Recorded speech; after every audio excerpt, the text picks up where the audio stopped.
नमस्कार दोस्तों, स्वागत है आपका हमारे चैनल मनी माइंड में। अभी जिस तरह से वॉर चल रहा है और जिस तरह से यहाँ पे सप्लाई चेन डिस्टर्ब हुआ है, उससे कई सारे इंडस्ट्री पे यहाँ पे आने वाले टाइम में खतरा मंडरा रहा है कि इंडस्ट्री हो सकता है वहाँ पे उसका प्रोडक्शन कम हो जाए या तो कई सारे फैक्ट्रीज हैं वो बंद हो जाए। इस पे बड़ा खतरा यहाँ पे मंडराता हुआ दिख रहा है। उसमें आज हम लोग यहाँ पे बात करेंगे सेमी कंडक्टर इंडस्ट्री के बारे में। इंडिया अभी सेमी कंडक्टिंग फैसिलिटी के और इंडस्ट्री के मामले में बात करें तो अभी काफी डेवलपिंग फेज में है, अभी काफी स्टार्टिंग फेज में है। लेकिन इस पे इंडिया पे भी इम्पैक्ट पड़ सकता है और वर्ल्ड पे क्या इम्पैक्ट पड़ेगा इसके बारे में हम लोग यहाँ पे बात करेंगे इस वीडियो में। खासकर बात करेंगे इंडिया का जो अभी सेमीकंडक्टर मिशन है उस पे कहाँ तक इम्पैक्ट पड़ सकता है इन सब चीजों का, इसके बारे में हम यहाँ पे डिटेल से बात करेंगे। तो चलिए शुरुआत करते हैं वीडियो को। उससे पहले आपसे रिक्वेस्ट होगा प्लीज चैनल को जरूर सब्सक्राइब करें। काफी कम सब्सक्राइबर हमारे चैनल पे, इसलिए आपसे रिक्वेस्ट होगा चैनल को सब्सक्राइब करें, वीडियो को लाइक करें ताकि स्टॉक मार्केट और फाइनेंस से रिलेटेड आपको जेन्युइन इन्फॉर्मेशन मिल सके और मुझे भी यहाँ पे सपोर्ट मिलता रहे।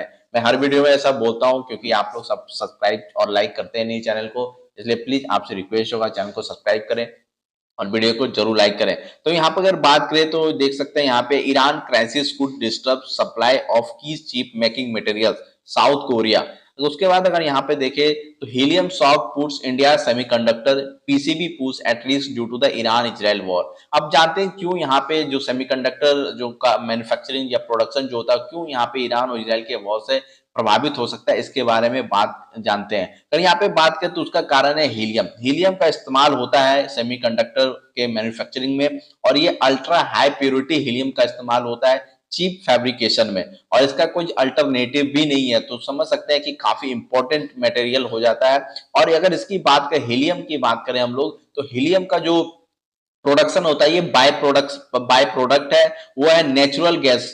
नेचुरल गैस जो एलएनजी होता है उसके प्रोसेसिंग से ये चीजें निकलती है और इसका जो नेचुरल गैस फील्ड है यहाँ से एक्सट्रैक्ट होता है, यानी कि एलएनजी के प्रोसेसिंग के दौरान हीलियम गैस यहाँ पे निकाला जाता है। और उसका अगर बात करें यहाँ पे तो जो ईरान ने जो कतर के जो रास लाफान एलएनजी हब है वहां पे अटैक किया था, तो वहां का जो प्रोडक्शन है काफी ज्यादा डिस्टर्ब हो गया था और इस वजह से हीलियम के ग्लोबल सोर्स का जो था वो यहाँ पे काफी डिस्टर्ब होता हुआ दिख रहा है। और इस वजह से इसका काफी आने वाले टाइम में जो सेमीकंडक्टर के मैन्युफैक्चरिंग है और चीप जो फैब्रिकेशन है उस पर बड़ा इम्पैक्ट यहाँ पे आने वाले टाइम में हम लोग देख सकते हैं। अगर यहाँ पे बात करें इसके अलावा अगर देखें तो जिस तरह से यहाँ पे शॉर्टेज होता हुआ दिख रहा है इंडस्ट्रियल गैसेज का, उसके वजह से अगर देखें तो चाइना ताइवान जैसे जो कंट्री जो कि सेमीकंडक्टर और चिप मैन्युफैक्चरिंग में काफी लीडिंग कंट्री माने जाते हैं, वहां पे अगर देखें तो जो इस सब के जो इंडस्ट्री जो अपने फुल कैपेसिटी पे काम भी नहीं कर पा रहे हैं।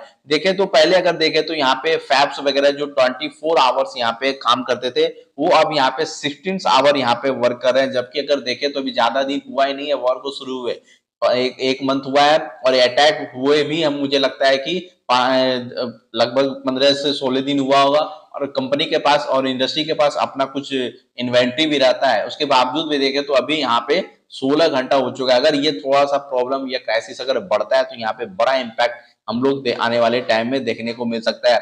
कई सारे कंट्री में जो है इंडस्ट्री में गैस जो सप्लाई होता है, इंडस्ट्रियल गैस जो सप्लाई यूजेज होता है उस पर भी रोक लगाया गया है, इसका भी इम्पैक्ट यहाँ पे देखने को मिल रहा है। इसके अलावा यहाँ पे बात करें तो इंडिया की जो कंपनी जो उस पर दो तरह से इम्पैक्ट पड़ सकता है। एक तो यहाँ पे जो हम डोमेस्टिक जो मैन्युफैक्चरिंग कर रहे हैं और आने वाले टाइम में ओएसटी और पीसीबी मैन्युफैक्चरिंग कर रहे हैं उस पर इम्पैक्ट पड़ सकता है। दूसरा जो हम लोग बाहर से लाके कुछ मटेरियल्स और इनपुट्स यहाँ पे जो असेंबल करते थे उस पर यहाँ पे इम्पैक्ट पड़ता हुआ दिख रहा है। अगर यहाँ पे बात करें तो जो पहले जो डिलीवरी होता था जिसमें लगभग 6 से 4 सप्ताह लगते थे, अब वो 10 से 12 सप्ताह लग रहे हैं। तो समझ सकते हैं जो कि यहाँ पे असेंबली का काम हो रहा था इंडिया में उस पर बड़ा इम्पैक्ट यहाँ पे आने वाले टाइम में देखने को मिल रहा है।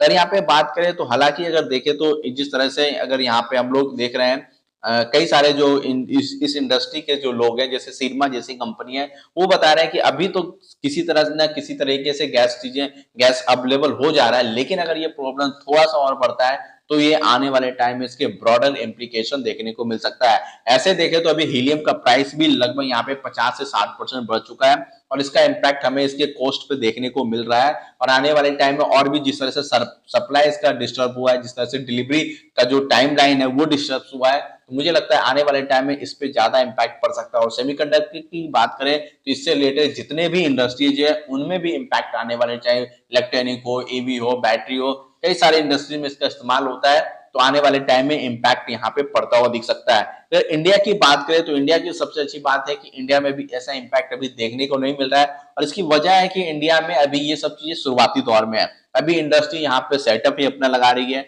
ज्यादा कुछ अभी डेवलपमेंट नहीं हुआ है, तो यहाँ पे थोड़ा सा प्रॉब्लम कम देखने को मिल रहा है। और जो चीजें जरूरत भी है तो यहाँ के लोकल जो डोमेस्टिक प्रोडक्शन होता है उससे यहाँ पे चीजें अवेलेबल हो जा रही है। लेकिन अगर ये क्राइसिस अगर थोड़ा सा और बढ़ता है तो इंडिया पे भी डेफिनेटली है कि इसका इम्पैक्ट आने वाले टाइम में हम लोगों को देखने को मिल सकता है। तो समझ सकते हैं कि काफी इंपॉर्टेंट हो जाता है सेमीकंडक्टर जैसे चीजें। अगर हीलियम अगर जो कि सेमीकंडक्टर और फैब्रिकेशन चीप फैब्रिकेशन में काफी इंपॉर्टेंट मटेरियल, अगर वही सप्लाई नहीं हो तो समझ सकते हैं कि आने वाले टाइम में कितने बड़ा क्राइसिस ये आने वाले टाइम में हम लोग देख सकते हैं। अगर ये वॉर अगर थोड़ा सा क्राइसिस अगर 15-20 दिन 1 मंथ और बढ़ जाता है तो समझ सकते हैं बहुत बड़ा डिस्ट्रप्शन इंडिया में भी हो सकता है, और पूरे वर्ल्ड की इकोनॉमी में देखें तो वहां पे हो सकता है। इंडिया की यदि बात करें, अभी तो शुरुआती दौर में है ही इंडिया का प्रोडक्शन। अगर शुरुआती दौर में ही प्रोडक्शन लेट से शुरू हो जाता है तो कंपनी को काफी चीजों का नुकसान भी झेलना होता है। तो आपका क्या कहना है कि ये वॉर कब तक रुकेगा? सब लोग उम्मीद कर रहे हैं कि जल्द ही हो जाए, लेकिन आपका क्या है इस वॉर को लेके कि कब तक ये कुछ ना कुछ सोल्यूशन निकल जाएगा?